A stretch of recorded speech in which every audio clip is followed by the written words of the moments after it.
Now, the attack in Egypt on Korean tourists has brought spotlight on the safety of Korean nationals traveling abroad and increasing threats from terrorists around the world. For an in-depth look into this issue, we are joined live in the studio by Dr. Byoung-joo, the head of KL&P Consulting, and of course our regular commentator on this program. Good afternoon to you, Dr. Kim. Good afternoon. Now, let's talk about the Korean government's safety measures and protection measures for Koreans traveling overseas. Right.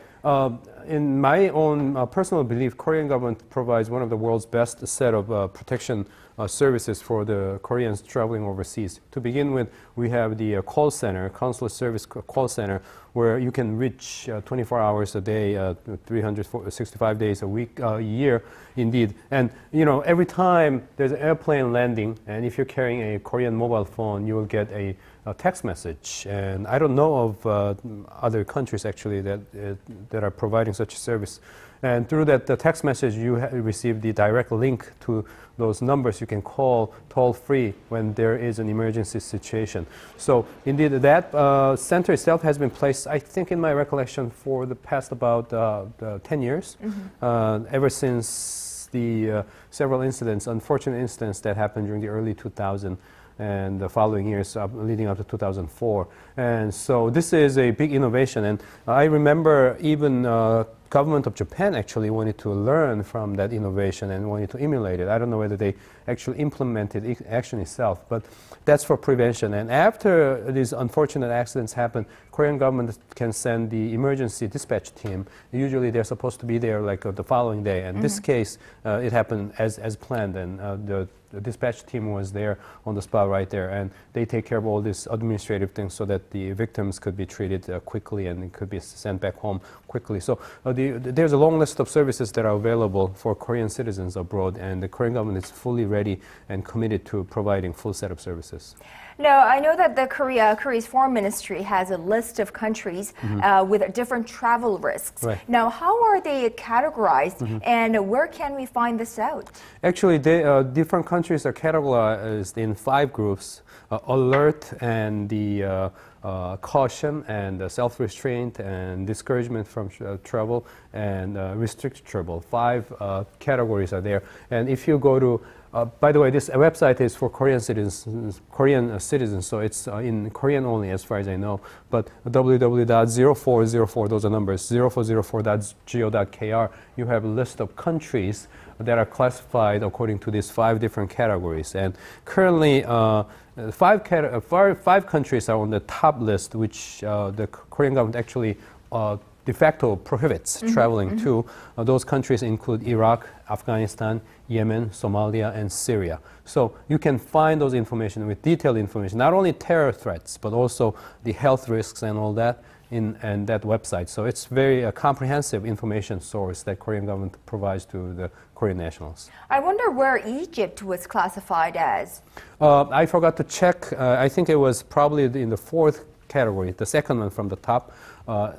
Besides those 5 countries. And that 4th category is quite extensive. Even it includes Russia. I know Russia doesn't like it. And it includes Malaysia. Wow. So 4th category has a long list. So I believe Egypt is probably the 4th group right there. But indeed, altogether 5 categories, they have a long list of countries.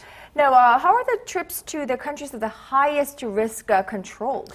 Actually, the thing is, because of the Constitution, Korean government does not have a full right to limit the movement of Korean people. So what the government does is it actually limits the use of Korean passport. So for those countries that I mentioned, Iraq, Afghanistan, Yemen, Somalia, and Syria, if you want to travel there, you have to submit an application for using the Korean passport. And there's a joint interministerial and interagency committee that's set up, and they review this application and they give you the approval. And you got to have a good reason to travel there, together with a good explanation about how your safety will be guaranteed. Often you're supposed to hire the, what do you call it, the contractors, whatever, the security companies. Right there on the local, and they should have a good reputation. So that's how it's controlled. Now, despite all these systems in place, the sheer number, the volume of Koreans traveling overseas can be quite overwhelming. Right. Last year, the estimate was about 14 million Koreans traveled overseas. That means pretty much all these Koreans have gone to all corners around the world, almost, virtually speaking. And so that's just a sheer number. And with this top of the world kind of protection service that Korean government has, there still has to be a gap between the quantity of demand for this kind of protection services on one hand, and then supply side there. So often when these kind of unfortunate accidents happen, often the government is being blamed for that. But the sheer amount of and the magnitude of growth of travelers itself is just beyond the system's reach, the way I see it. And because we have fast-growing number of young people traveling to different corners around the world where they want to help people, poor people in poor countries, the situation there and often the security situation there are pretty bad. So there is that increasing trend of higher risk that concerns me. Together with this kind of pilgrimage trips have been okay, but there have been some Koreans who wanted to spread the religion that they believe in more hostile areas. So that was a factor that has been there for a long time. Right. I mean, we remember the case a few years ago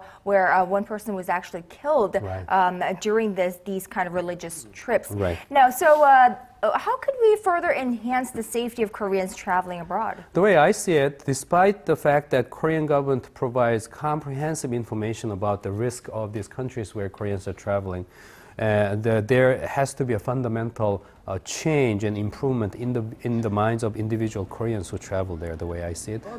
First thing they can start with is using these government-provided information sources. I'm scheduled to travel sub-Saharan Africa in a few days, and I have gone through the list of warnings with regard to this particular country, and that's what I think everyone should do. And more fundamentally, I think in Korea, in Korean the journalism and media, I think we need more international news so that Korean people can understand what's happening around the world and what the risks are in different parts around the world. And together with that, another benefit would be just to have a better understanding as a world community citizen. Korea is supposedly one of the top 10 economies around the world, and I don't think we have sufficient understanding to qualify ourselves as that kind of level yet in terms of the media coverage. And going beyond the travel safety and all that, human suffering, what's happening around the world in Syrian refugee camps in Turkey, for instance, and how massacre is being done in southern South Sudan, for instance. I think our youngsters, and as well as Koreans of all age, should have better understanding about what's happening around the world. And as a part of the consequence of it, I think we will enhance to a greater degree our own safety when we go overseas. Definitely so. Some kind of an awareness amongst the young Koreans or Koreans in general about what's happening in parts of the world that are not the most favorite popular countries to Koreans, not Europe, not US, but different countries that we don't even, many of us are not even familiar with the name of. So true. Definitely so. And in that way, I think we can really raise the security level of our travelers abroad. Definitely. All right, definitely. Dr. Kim Byoung-joo, thank you so much for today. Thank you.